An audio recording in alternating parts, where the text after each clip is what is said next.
Зашо Христијан Мицкоски толку се плаши од народна улица? Зашто изминативе денови шиканира деца, млади, снима, следе? Не можам да разберам зашто се исплаши од сопствениот народ. Политичар кој што има можеби најстабилна влада и власт во историјата на оваа држава, со 58 пратеници, со председател на држава, со 44 од 80 општини. Не можам да разберам зашто имаше потреба за вакви навреди, филмови за тајни служби, увезени студенти, сопрени на граница. Знаеш зашто се плаши господинот председател на владата Христијан Мицкоски од состениот народ? Саш да видиш зашто? Ајде.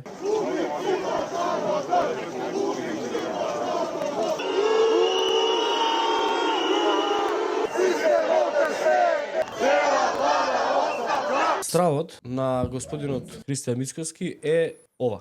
Неорганизирани, сами, млади луѓе, без автобуси, без сендвичи, со голема храброст, бара демонтажа на системот. А демонтажата на системот почнува од оставки во владата. Кога господинот председател на влада Христијан Мицкоски на првата пресконференција вечерта во неделата на трагедијата повика на демонтажа на системот, сметам дека уште тогаш нели ти реков ова ќе му биде проблем. Тој повик беше пиарџиски во тој момент можеби соодветен, но стратешки погрешен за ВМРО-ДПМН. Заради тоа што повикување на демонтажа на систем автоматски наложува дека демонтажата на тој систем почнува од моменталниот систем, од моменталниот пилот на тој систем. И сега нема љутиш.